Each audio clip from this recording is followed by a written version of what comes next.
Hey guys, welcome to my YouTube channel. My name is Rachel Nyaga. If you're new here, this is the life of Brave, the clueless single mom. Subscribe to my channel, turn on the notification bell so that you can get notifications on when I upload my videos. They will be twice a week, the first days of the week and the last days of the week. Let's just keep it there. I know I had said thrice a week, that I discovered that I need to be humble and sit down and just reevaluate my life and my schedule because it's too tight. Anyway, I know tomorrow is Valentine's Day, right? It's the season of love and all that stuff, and the current uploads on YouTube are either Valentine lookbooks or CG makeup tutorials and stuff like that. But me, I've decided to come tell you about my labor and delivery story so that I can discourage you guys from having unprotected sex during Kesho or the days to come, because I know the feelings can cloud your judgment and you can end up making stupid decisions or stuff like that. I'm not telling you to abstain because I know that not everybody is a Christian and not everybody shares my views and opinions and thoughts about certain things. But if you can abstain, good for you. If you cannot, and I know it's a reality on the ground, I'm not judging you or anything of the sort, but just do it in a careful way, like use protection. And if you forget to use protection, you can take precautions soon after, or just go on a contraceptive plan. There are so many options out there, and I'll be talking about them in another video if I gather enough information, because I really haven't. Okay, if I gather enough information, let me just put it like that. Anyway, so I'll take you back to April of 2014. I had just gone for the long holidays. I got pregnant in campus. If you haven't watched my first two videos, I'll link them up on the description box and you can go check it out so that you cannot get lost between the way. So I broke for the long holidays around April, and I was to get my baby on August 29th of 2014. That was my estimated due date, EDD. So I was just at home chilling, nesting, resting, eating and watching all the movies and just passing time but in between the holidays I used to go for antenatal checkups like every once a month, just to see how the baby is doing and my overall health and stuff like that. I used to go for the antenatal clinics at a hospital around opposite Kasarani Sports Center. It's called Uhaira Raka Nema or Nema Uhaira Raka. I don't know. I really don't know what comes first, but it's called Uhaira Raka Nema Hospital. It's a very nice hospital. I really vouch for it if you're looking specifically for maternity services, antenatal clinics and postnatal services. It's a very nice hospital and I really vouch for it. The last time I was there at around 2014, normal deliveries used to be around 6K. For the CS was 12K, but they've revised their charges, and last time I was there like late last year, they had hacked the prices. I can't really I don't remember how much they are right now, but I'll check and just post it around here. Anyway, so the week before my expected due date, I went to the hospital like normal, doing the normal checkups, seeing the baby's heartbeat, the movements and stuff like that. So on the 29th I was supposed to go in and deliver my baby. So I remember they advised me just to go in on the 29th, even though on that day, even if I won't have experienced any contractions or any labor-like symptoms, they told me just to go in, they can check me up and advise me on the way to go. So I went in. I remember on the 29th, I woke up really early in the morning because I was really tired of being pregnant. I really wanted the baby out of me and out of my system. I was here, like, I'm done with this pregnancy thing. I'm tired. I just want to start the next phase of my life. So I remember I woke up very early on the 29th of August. It was on a Friday. I woke up really early and my mom was like, "Kweli unaenda wapi?" I'm like, "It's my due date, mom." And she was like, "Mbona hukunikumbusha?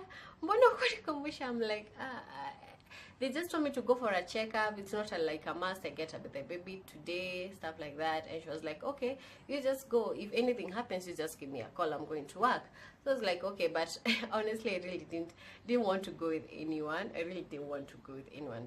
I just wanted my space. I didn't want someone talking at me, or I just wanted to be alone during that time.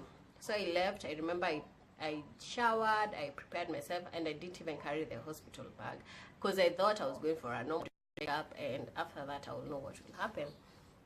But in my mind I was like, I really have to get this baby out of me, like whether it rains or shines, I really want to be unpregnant, if there's such a word. So I went to the hospital, and my mom told me that she will follow me after some time, and I went in, and I got there at around 8 a.m. It was really early. But I went to the antenatal clinic, and they checked me up, and they were like, oh, it's your due date. Yeah. I'm like, yeah, you told me to come in and stuff like that. So they were like, okay, you have to go see the OB gynecologist at a certain room. So I went, and he wasn't there. He had gone for an emergency C-section at another hospital, and I really had to wait for him. We were a number of women who were pregnant, and we were waiting for the same guy. So we waited, I waited like for an hour, and then I started getting hungry because I hadn't had my breakfast then. I started getting hungry, and I went to the cafe within the hospital premises. I had hot tea and mandazi because I had that if you take hot stuff like hot uji, hot tea, hot milk, anything hot, it will kind of induce the labor, and you'll start like having contraction or something like that. It didn't work for me because maybe I just took a cup of tea. Maybe you're supposed to take a whole jerry can of tea, I don't know, but it didn't work for me. So I went back, and he hadn't arrived by then. So I just sat there waiting and waited, and at around 11 he came in. So he started like checking the other women, and by the time I went in to see him, it was around 12:15, aroundish there. So he took my file, and he was looking, he was like, oh Lord, you're late. I'm like, what do you mean I'm late? You're the one who was late. But in my head, like, you're late, you're supposed to be, you're like 1 week late. I'm like, what are you saying? They miscalculated, your due date was not supposed to be on the 29th, it was supposed to be on the 22nd. I'm like, you mean I've been pregnant 1 extra week? Like, you guys, I've been pregnant 1 more week. And he was like, yeah, you need to be admitted right now, because if it stays another 1 more week, it will bring complication, not only to you and your baby. So I was the nurse was called in, and she was to escort me to the maternity ward. So I called up my mom immediately after I left there. I called up my mom, and I told her that what had happened, and I told her to send me money so that I can pay deposit. You have to pay like half the price as deposit. Like, you cannot be admitted unless you pay half the price. So I paid, and I was given a bed and a robe, and I was given a corner bed, and I was directed into the labor room. There were so many women. It was an 8-seater room, and it was partitioned with curtains, but you were advised not to close up the curtains so that the nurses who are seated at the corner could have an overview view,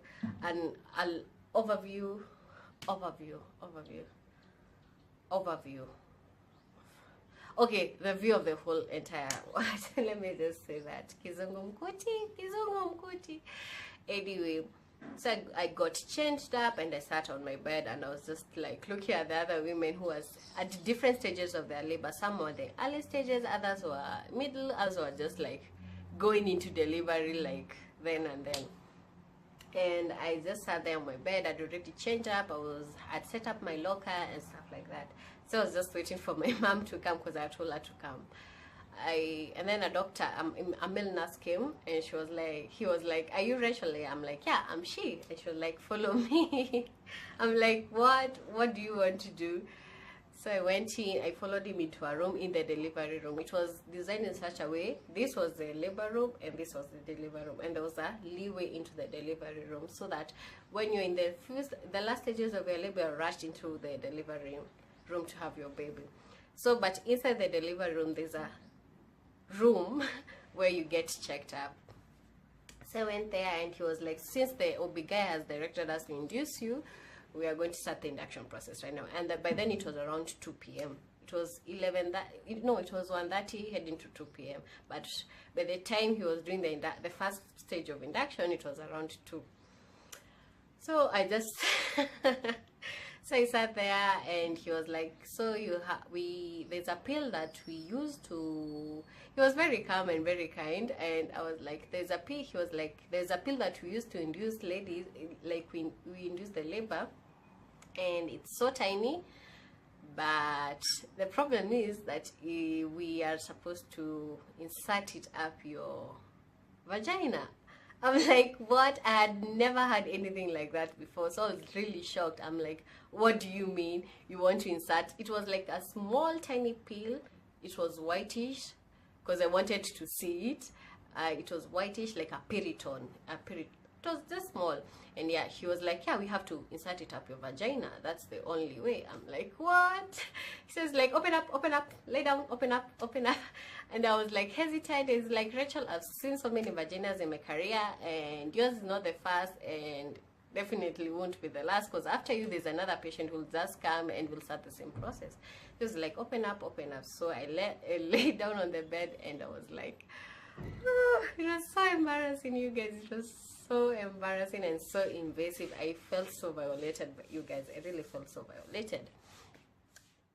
And I opened up my legs, and he put it between his fingers, like in between. He had his gloves on then. He put it and he shoved it up my vagina, and he was trying to reach the cervix wall, and then he placed it there, and then I was like, so what's the point of that? Oh, it will dissolve and it will soften the cervix, and then it will induce contractions and stuff like that. But that's the first stage. I'm like, oh, there's another stage of this embarrassing invasive technique. And he was like, yeah, it's just the way it is. I'm like, okay, so I was like, so how will I asked him, how will I know that I'm in labor? And he was like, you will know, utajua tu. I'm like, what do you mean? Give me a PowerPoint presentation of what will happen after I leave this room. He was like, utajua tu, it will come like cramp like symptoms, and you'll feel like you're having cramps on your lower belly and stuff like. But when you feel that, don't panic. It's just the beginning of the entire process. I'm like, okay, sir. So when I was leaving, I was like, what do you advise me to do? Because when I was going to the labor ward, I saw women walking around screaming, and they were in pain. I'm like, just sit down and just like sit through the pain. But I later learned that it's helpful for you to walk around so that the baby can just like go down. Like gravity works on you and pushes the baby lower into your pelvic area. So like you just go sleep because you will need it. I'm like, what do you mean I will need it? He was very calm, but the magnitude of his words were really intense. They were like coming at me, and I was like, okay, sir. So I went and sat on my bed, and I was looking at all these women who were screaming. It was like a mini psychotic ward. I'm telling you, it's crazy, you guys. It's really crazy. So this one was screaming, this one was yelling, this one was throwing stuff at the ground, and this one was walking naked. She was like lifting up her robe, and you could see her ass out, and I'm like, what is this? It's like the visual presentation of where you're headed at, and I'm like, is this where I'm going? Is this where I'm heading at? And I just sat on my bed, and I decided just to lie down. And I was trying to sleep, but you couldn't sleep because women were screaming like crazy, you guys. Women was screaming, and to make it worse, the delivery room was just there, and you could hear the women screaming and pushing and being yelled at by the nurses like, push. I'm like, what? So I laid on my bed, and I just looked at the wall. And then I don't know, I think I slept, because the next time I felt myself was when that pill is called Cyotec, right? Cyotec. Yes, it's called Cyotec. And the effects started kicking, and then I started feeling cramp-like symptoms, like cramps, mild cramps, like sharp pains underneath my belly. And that's when I woke up, and I saw my mom coming my way. And then it was around 5 by then.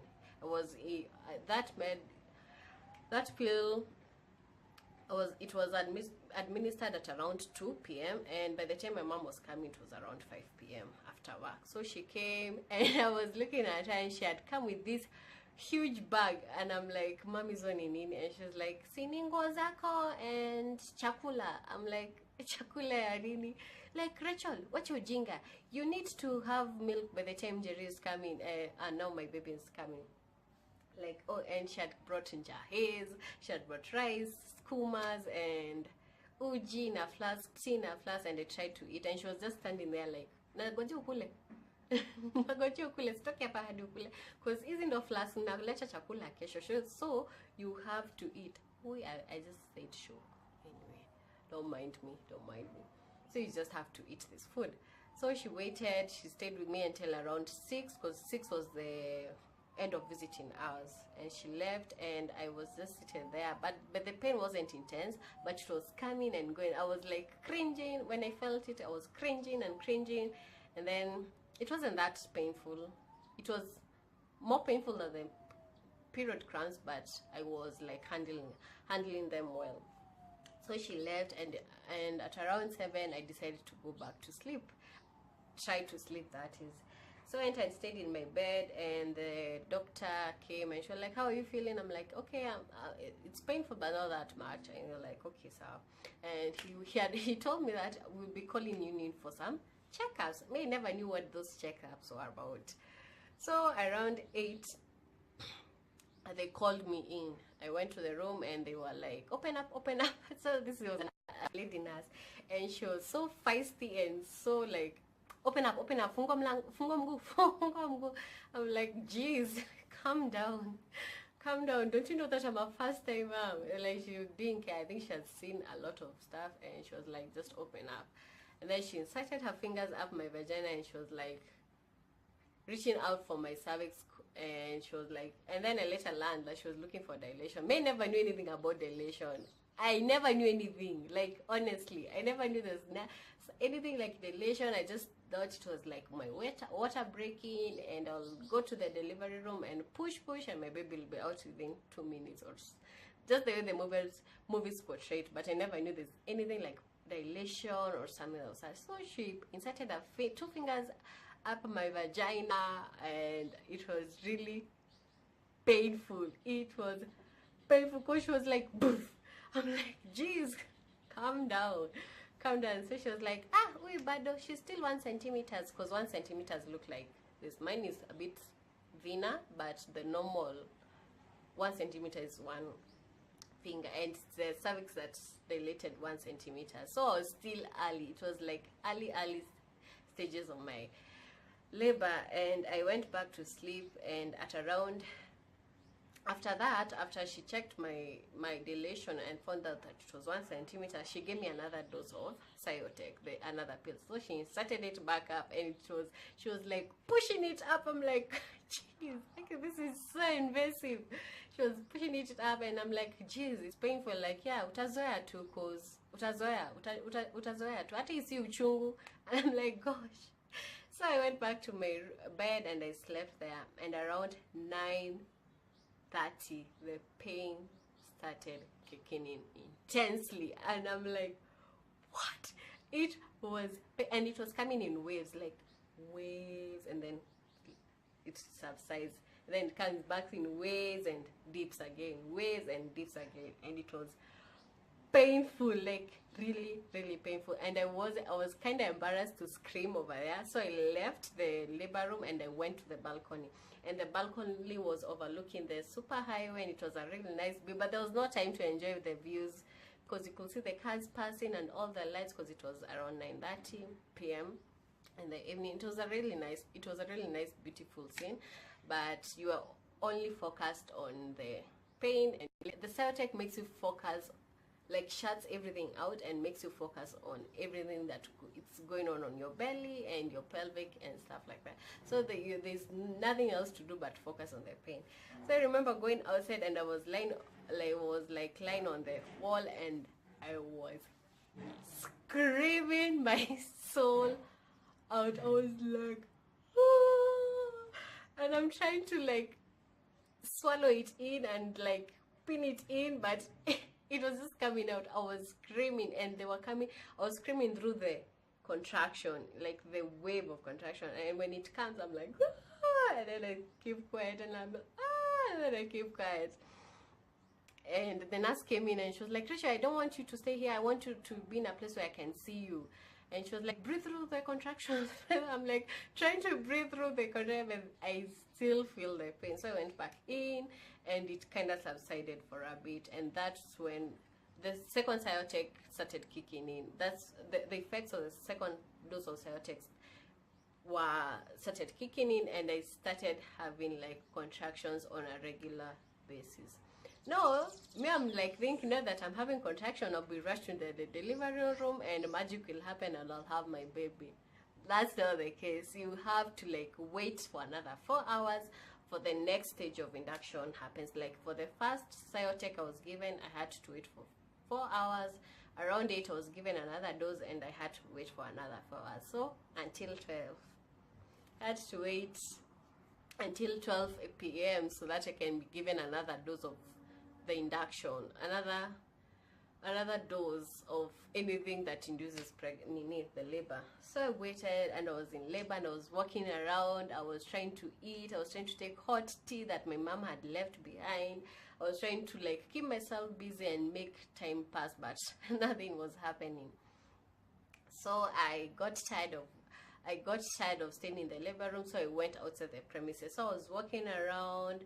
I went to the loos, but we were supposed, every time you wanted to go to the loo, you had to get you had to get authorization from the nurse. You had to go and tell her, by the way, I want to go to the loo. And they were so mean. Like, they were, others were nice, but the others, one was particularly rude, and she was like, "Nataka wenda heta kuba mandogo."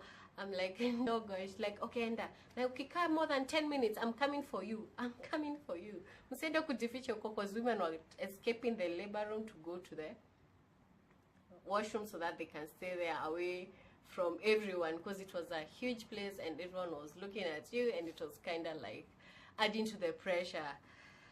So around 12 o'clock they came in and they checked, like every 1.5 hours they used to come and check my dilation. So the same process, they'll insert their fingers up my vagina and into the cervix and like check the dilation. By 12 p.m. I was 4 centimeters dilated, and you have to dilate for 10 centimeters, like 10 centimeters. And it's not the vagina which is dilating, it's the cervix, the innermost. There's like a hole there.